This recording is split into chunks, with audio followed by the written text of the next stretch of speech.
Hello, my name is Leah, and in this tutorial I'm going to give you an introduction to Morningstar Investment Research Center. Morningstar is a financial database that can help you research potential investments, see how well your investments work together as a portfolio, and learn how to make better decisions when investing.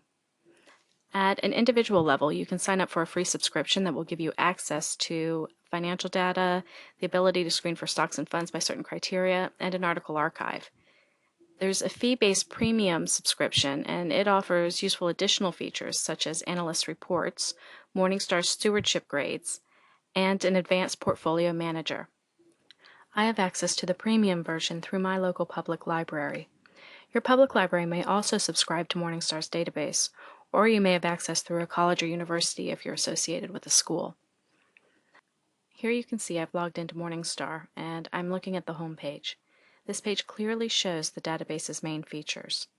You can get information on stocks, funds, exchange-traded funds, which are also called ETFs, different industries, or a theoretical portfolio of stocks, funds, and ETFs. There are quick links to recommendations and reports under certain sections.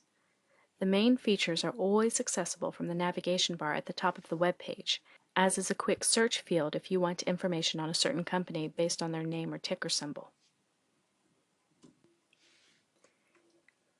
Another feature available from the navigation bar is Morningstar's Help and Education section. In this section, you can find user guides and tutorials. There is also a glossary where you can look up unfamiliar financial terms. Keep that in mind when you are researching stocks and need further clarification on exactly what a slow growth, high yield stock is. If you want to know, that is stock in companies whose growth is, quote, a fading memory. Having run out of attractive investment opportunities, most of them pay out the bulk of their earnings in dividends. The Investing Classroom offers tutorials on investing in stocks and funds and on building a portfolio. This is a great tool for self-education. Back on the home page, I'm going to show you how to use Morningstar's screening feature, available for stocks, funds, and ETFs. I've clicked on the stocks image and have been taken to the screening page. Now I need to decide on what criteria to screen for. Screening is also another word for filtering. If you're not sure what you're looking for, try a preset screen created by Morningstar's analysts. I've decided that I would like to put together a portfolio that will pay me a quarterly dividend, so I'm going to look for stocks with a high dividend yield percentage. And I'm scrolling through my list, going down. Okay, dividends, dividend yield percentage. So now I need to set my conditions, and there's the dividend yield percent. The condition is set to greater than or equal to, and I'm going to enter a value of 6%. That's in the second quartile. I'm also interested in stocks that have a high Morningstar rating, so I've chosen at least 3 stars, and a minimum stewardship grade of B. Of my original list of 700 plus stocks based on my first filter, I am left with 92 stocks to explore. I click on the button to view the results, and I'm now looking at individual companies. Now here I'm looking for a high dividend yield percentage, so I click on that column heading to sort my list of stocks. Scrolling down the list, let's see. I want to know more about Copano Energy.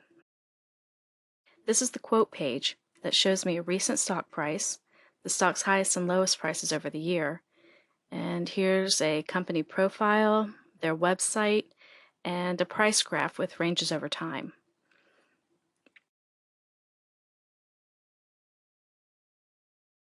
The analyst research section tells me a bit more about the company and its industry.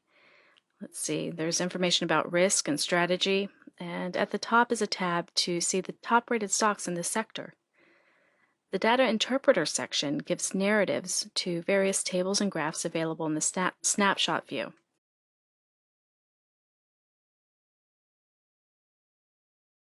I've decided that I'd like to keep this stock in mind, but as I research some other stocks, I realize I'm not as interested in investing with them, so I check them off and delete them from my list.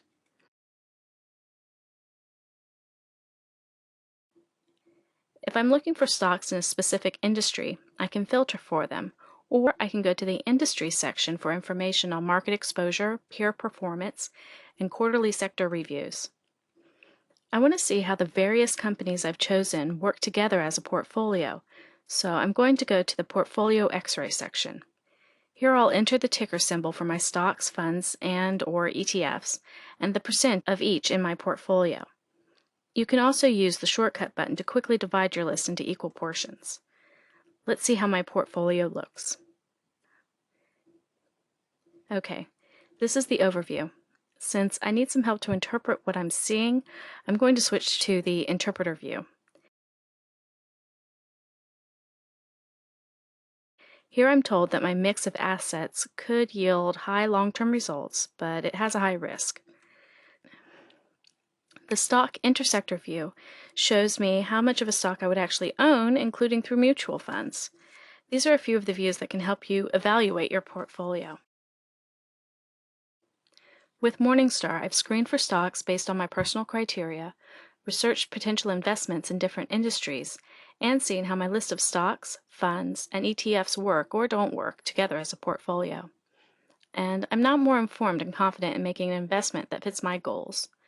I hope that you found this tutorial useful and feel confident in using Morningstar to create your own portfolio. Thank you for listening. Goodbye.